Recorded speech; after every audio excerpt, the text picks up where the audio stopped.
বন্ধুরা, কীর্তি কিচেনে সবাইকে স্বাগতম। আজকে একটা নিয়ে এসেছি খুব সুন্দর রেসিপি। দেখুন রেসিপিটা কি। এটা হলো ময়দা। এই ময়দা দিয়ে সুন্দর একটা রেসিপি তৈরি করব। দেখুন কিভাবে করি। আপনারা একটু লবণ দিয়ে দিলাম ময়দাতে, করে মিশিয়ে নেব লবণটা। আস্তে আস্তে জল দিয়ে দেবো একটু একটু করে।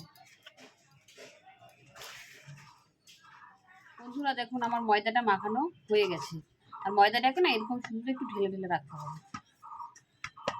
এখন এটাকে আমি রেখে দেবো কিছুক্ষণের জন্য, 15 মিনিটের জন্য রেখে দিলাম। সবজিটা বানানোর জন্য আমরা কি আলু সেদ্ধ করে নেব। কড়াইটা বসিয়ে দিলাম, আমাদের উনান কড়াইতে জল দিয়ে দিচ্ছি।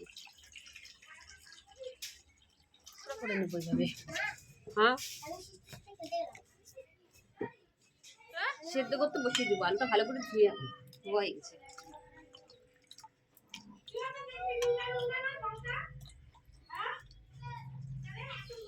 এক চামচ নুন দিয়ে দেবো সেদ্ধ করার জন্য। এবারটা ঢেকে দেবো। আমাদের আলুটা সেদ্ধ হতে হতে মশলাটা তৈরি করে নেব। চলুন কী কী মশলা দেবো আপনাদের দেখিয়ে দিই। আদা দেব, কাঁচা লঙ্কা, আর দেবো জিরা। এই দেখুন আমি একটা একটা করে মশলাগুলো বেটে নেবো। আপনারা সঙ্গে থাকুন আর দেখতে থাকবেন।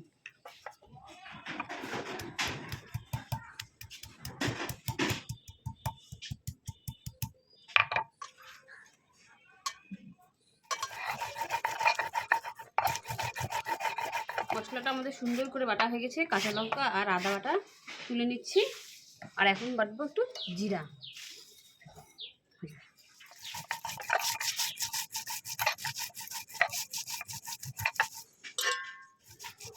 আমাদের জিরা বাটাটা হয়ে গেছে, এখন তুলে নেব।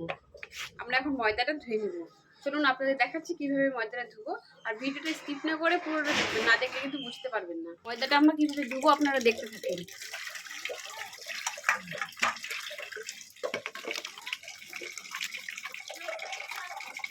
ততক্ষণ এই সাদা জলগুলো বেরোয় যাবে, ময়দা থেকে একদম পরিষ্কার জল বেরোবে। দেখুন এইভাবে ময়দাটা ধুয়ে আপনাদের এরকম পরিষ্কার জল বের করতে হবে।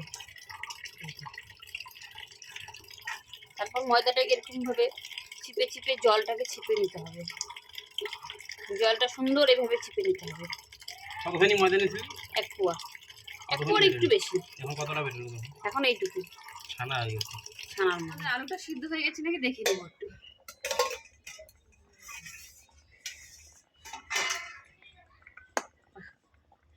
আমাদের আলুটা খুব সুন্দর সিদ্ধ হয়ে গেছে।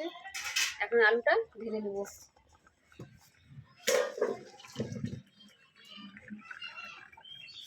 আমরা ময়দাটা শেপ নেব, হাতে একটু তেল দিয়ে নেব।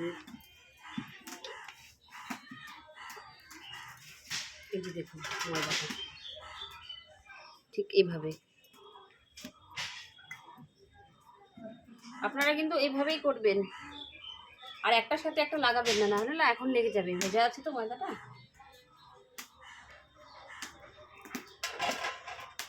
বন্ধুরা ময়দাটাকে ঠিক আমরা এইভাবে লাচার মতন কেটে নিয়েছি। এখন আমরা এটাকে তেলে সুন্দর করে ভেজে নেব। এই রান্নাটা করতে বেশি তেলও লাগে না। আমাদের কড়াই গরম হয়ে গেছে, তেল দিয়ে দিচ্ছি। দেখুন আমি কতটুকু তেল দিয়ে রান্নাটা করি। হয়ে গেছে, এবার দিয়ে দেবো ময়দাগুলো। ঠিক এইভাবে ভেজে নিতে হবে। দেখুন ময়দাগুলো কি সুন্দর ফুলেছে।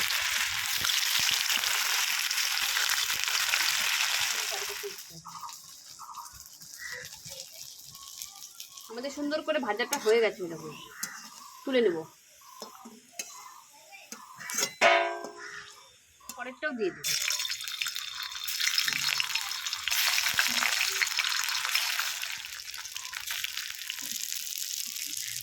পরেরটা হয়ে গেছে, তুলে নিলাম।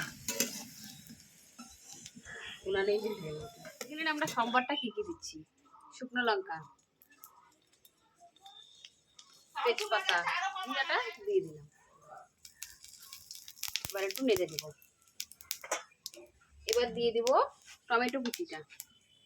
টমেটোটা কুচি করে রাখছি।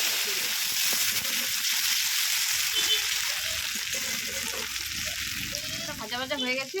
এখন দিয়ে দেবো জিরা বাটা, কাঁচা লঙ্কা আর আদাটা যে একসাথে বেটে রাখছিলাম সেটা।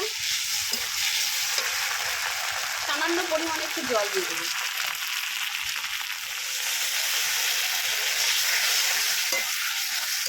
মশলা থেকে যতক্ষণ তেল না ছাড়বে ততক্ষণ মশলাটাকে খুব ভালোভাবে কষিয়ে নেব। স্বাদ মতন নুন দিয়ে দেবো, হলুদ দিয়ে দেবো।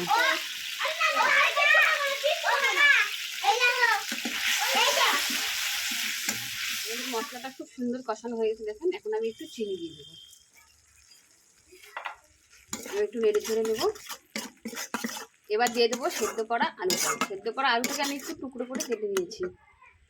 এই দেখুন আমি এইভাবে একটু টুকরো করে কেটে নিয়েছি আলুটাকে। এবার এটাকে দিয়ে একটু কষিয়ে নেব।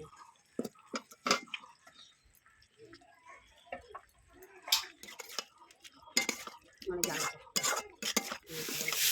কষানো হয়ে গেছে, এখন জল দিয়ে দেবো।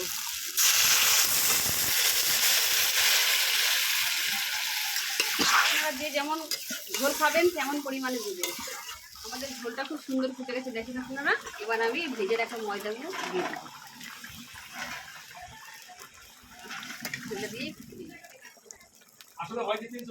সুন্দর ফুটে গেছে, এখন আমি গরম মশলা দিয়ে নামিয়ে দেবো। সামান্য পরিমাণ গরম মশলা।